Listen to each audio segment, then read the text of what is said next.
आवाज उठाई है। हाँ उठाया है। वो लोग मोदी जी को बधाई दे रहे थे, मैथिली भाषा शामिल हुआ है। मैथिली भाषा शामिल हुआ, ठीक है, हम भी खुश हैं, शामिल होना चाहिए। बाकी मिथिला राज बनाना चाहिए। मिथिलाए अधिकार चाहिए, हमरा मिथिला राज्य चाहिए। जी हाँ, मिथिलांचल को अलग स्टेट बनाने की डिमांड जोरों शोरों से चल रही है और ये डिमांड हाल ही में राबड़ी देवी के द्वारा किया गया और ये डिमांड तब किया गया जब हाल ही में केंद्र सरकार द्वारा संविधान का अनुवाद मिथिला में किया गया था तभी। और हम आपको बता दें कि ये डिमांड बिहार में मिथिला और मैथिली दोनों पर सियासत हो रहल छै। एकर शुरुआत भेल 26 तारीख का संविधान दिवस के मौका पर देश के राष्ट्रपति द्रौपदी मुर्मू मैथिली और संस्कृत में संविधान के विमोचन केलखिन। कोनो भी क्षेत्र ले एगो बड़का बात छै कि देश के संविधान ओकर भाषा में पढ़ल जा सकैया। ए कोनो भी भाषा विशेष के आगा बढ़ाबो ला एगो सराहनीय कदम छै, होबाको चाही। आखिर मैथिली जे छै ओ देश के प्राचीनतम भाषा में शुमार छै। एतय तक तो सब कुछ ठीक रहे, लेकिन अब सवाल ये उठे छै जे आखिर एपर सियासत केना शुरू भेल। ई शुरुआत भेल बिहार के पूर्व सीएम लालू प्रसाद के पत्नी राबड़ी देवी के बयान से, जेमे वो अलग मिथिला राज्य के। और हम आपको बता दें कि ये डिमांड कोई पहली बार नहीं किया, दशकों से इसकी डिमांड चल रही है। जब ब्रिटिश भारत सरकार के अधिकारी सर जॉर्ज ग्रियर्सन ने भाषा के आधार पर एक सर्वेक्षण करवाया, उसके बाद मिथिला राज्य का एक नक्शा तैयार किया। उस टाइम में मिथिलांचल को अलग स्टेट बनाने की डिमांड बहुत ज्यादा जोरों शोरों से चली और 1881 में मिथिला शब्द को ब्रिटिश भारत सरकार के शब्दकोश में जोड़ा गया था। अंतरराष्ट्रीय मैथिली परिषद के संस्थापक डॉक्टर धनाकर ठाकुर के अनुसार मिथिला राज्य में लगभग 24 जिले बिहार के हैं और 6 जिले जो है सो झारखंड के शामिल है। टोटल मिला के 30 जिले जो है सो मिथिलांचल में आता है, जिसकी टोटल आबादी जो है सो लगभग 70 लाख है और क्षेत्रफल जो है सो 70,000 वर्ग किलोमीटर के बराबर है। और मिथिलांचल को अलग स्टेट बनाने का डिमांड लगभग 1912 से ही चला रहा है। जब 1912 में जब बिहार से बंगाल अलग हुआ, उस टाइम ही ये जो मिथिलांचल को अलग स्टेट बनाने का डिमांड है वो जोरों शोरों से चला, लेकिन ब्रिटिश सरकार ने इसको जो है सो खारिज कर दिया, इस मांग को खारिज कर, और जिसमें कहा गया कि भविष्य में बिहार को 2 और राज्यों मिथिला और उड़ीसा के रूप में अलग अलग विभाजित किया जाएगा। लेकिन क्या हुआ, 1936 में उड़ीसा को बिहार से अलग स्टेट बना दिया गया, लेकिन इसकी डिमांड मिथिलांचल की डिमांड को फिर से नजरअंदाज कर दिया। फिर जब हमारा देश आजाद हुआ 1947 में, उसके बाद 1950 से 1956 के बीच में जब भाषा के आधार पर हमारे स्टेट में राज्यों के अलग अलग विभाजन हो रहे थे, उस टाइम में भी मिथिलांचल का डिमांड किया जा रहा था कि मिथिलांचल को अलग स्टेट बनाया जाए, लेकिन उस टाइम भी सरकार के द्वारा इसको नजरअंदाज कर दिया गया। और इस टाइम में जब 1950 और 52 के बीच में मिथिला के लोग जो है एकत्रित हुए और इसका फिर से प्रोटेस्ट शुरू हुआ कि हाँ मिथिलांचल को अलग स्टेट बनाया जाए, लेकिन ऐसा नहीं किया गया। मिथिला केसरी स्वर्गीय जानकी नंदन सिंह ने भी अलग मिथिला राज्य की डिमांड जो है सो की और 1954 में कांग्रेस पार्टी में विरोध भी जताया। और यहाँ तक ही नहीं, 1956 में देश के पहले प्रधानमंत्री पंडित जवाहरलाल नेहरू को भी महत्वपूर्ण दस्तावेज सौंपे गए अलग मिथिला राज्य के लिए। जनता पार्टी के सांसद विजय कुमार मिश्रा ने भी इस डिमांड को उठाया कि मिथिलांचल को अलग स्टेट बनाया जाए। और इसी टाइम में मिथिलांचल को अलग स्टेट बनाने के लिए रेल रोको आंदोलन भी हुआ था, जो कि जिसमें कि बहुत सारे प्रोटेस्ट भी हुए थे। मार्च 1996 में मिथिला राज्य संघर्ष समिति ने अलग जनसंपर्क अभियान भी शुरू किया था। यही नहीं, 2000 में जब बिहार से झारखंड अलग हुआ, उस टाइम में भी मिथिला के अलग राज्य की डिमांड जो है सो उसको नजरअंदाज कर दिया गया।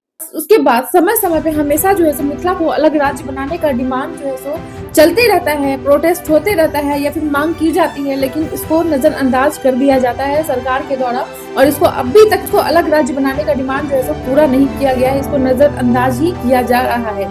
तो सबसे पहले हम डिस्कस करते हैं कि ये मिथिलांचल है।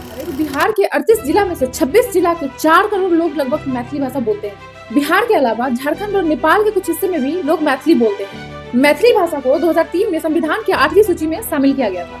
हम आपको बता दें कि 8वीं सूची में टोटल 22 भाषाएं हैं। मिथिलांचल में बिहार और झारखंड के बड़े हिस्से और नेपाल के कुछ हिस्से जो है तो शामिल हैं। यहाँ की मूल भाषा जो है सो मैथिली है और मैथिली बोलने वालों को हम लोग मैथिली बोलते हैं। मिथिलांचल के पूर्व में महानंदा नदी, दक्षिण में गंगा, पश्चिम में गंडकी और उत्तर में हिमालय की तलहटी है। मिथिलांचल की हिस्ट्री बहुत ही जो है सो इम्पोर्टेंट है, बहुत ही स्ट्रॉन्ग है। माँ सीता का जन्म स्थान जो है सो सीतामढ़ी, ये मिथिलांचल में आता है। आज के समय में अगर देखा जाए तो मिथिलांचल में बिहार के 24 जिले और झारखंड के 6 जिले जो है सो शामिल है, जिसमें से बिहार के दरभंगा, मधुबनी, सहरसा, मधेपुरा, सुपौल, बेगूसराय, कटिहार, अररिया, समस्तीपुर, मुजफ्फरपुर, बेगूसराय और पूर्णिया शामिल है। रामायण से लेकर के महाभारत तक की हिस्ट्री इससे जुड़ी हुई है। तो सबसे बड़ा क्वेश्चन तो ये है कि आखिर मिथिलांचल को अलग स्टेट बनाने की डिमांड क्यों की जा रही है। और हम भाषाई आधार पर मिथिला राज्य चाहे छी, जेना केरल, आसाम, तेलंगाना, तमिलनाडु,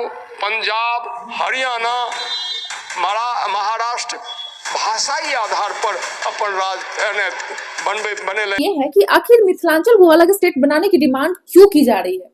देखिए, बिहार ऐसे ही बहुत पिछड़ा हुआ राज्य है, तो बिहार में कुछ ऐसे ही डिस्ट्रिक्ट है जो कि डेवलप्ड है, जिसमें से कि पटना आता है। पटना सबसे ज्यादा डेवलप्ड है। दरभंगा हो गया, बेगूसराय हो गया, तो ये सब थोड़ी से अच्छे डिस्ट्रिक्ट है जो थोड़े से डेवलप्ड है। तो ऐसे में क्या होता है कि बिहार की टोटल इनकम, लगभग इनकम जो है सो पटना से आती है। पटना में हर चीजें डेवलप्ड है, एयरपोर्ट है, बहुत सारी चीजें हैं। लेकिन मिथिलांचल का जो एरिया है वो इकोनॉमिकली जो है सो बहुत ही वीक है। वहां पे बाढ़ के कारण जो है सो फसलें भी बर्बाद हो जाते हैं। किसान जो है सो हमेशा कर्ज में डूबे रहते हैं, उनकी हालत बहुत ही खराब होती है। मिथिलांचल में लगभग युवा की आबादी बहुत ज्यादा है। 46-47% के अप्रॉक्स में वहाँ की युवा जो है सो एग्रीकल्चर पर डिपेंड करती है। वो भी एग्रीकल्चर जो है सो बाढ़ के टाइम में पूरी तरह से बेकार हो जाता है, ध्वस्त हो जाता है, खत्म हो जाता है। तो टोटल हम देखें तो मिथिलांचल में जो है सो गरीबी बहुत ज्यादा है।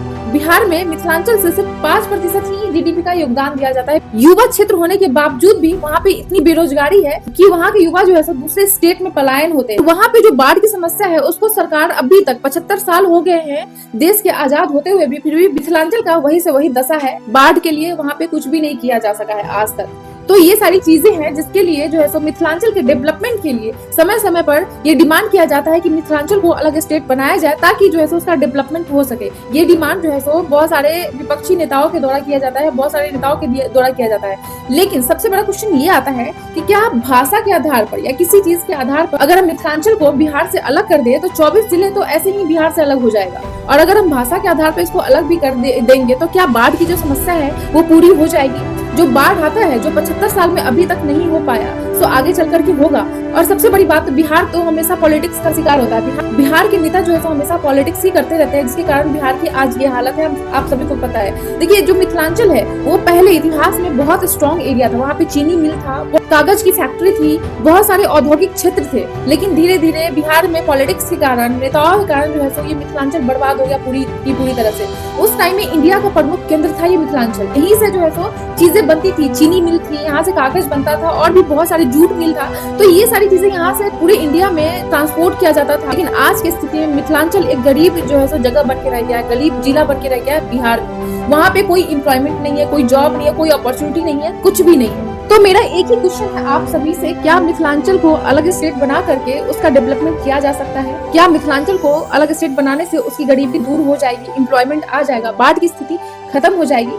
आपकी क्या राय है प्लीज कमेंट करके जरूर बताइएगा। इससे पहले मैं आपको बता, आंध्र प्रदेश को छोड़ करके तेलंगाना अलग स्टेट बनाया गया था, लेकिन क्या हुआ, तेलंगाना जो है सो वो तो डेवलप्ड है क्योंकि उसके पास हैदराबाद है। लेकिन आंध्र प्रदेश की हालत क्या हुई, अभी तक जो है सो उसकी स्थिति सुधरने का नाम नहीं ले रही है। उसको अपना अलग कैपिटल तक ठीक तरीके से नहीं मिल रहा था। अब जाकर के फाइनली चीजें थोड़ी सी सही चल रही है, बट इसका भी कोई गारंटी नहीं है कि हाँ कब ये ठीक होगा। तो भाषा के आधार पर अलग स्टेट बना करके किसी भी क्षेत्र का डेवलपमेंट किया जा सकता है क्या? प्लीज कमेंट करके जरूर बताएं। मिलती हूँ मैं आपसे नेक्स्ट वीडियो में, तब तक के लिए जय हिंद।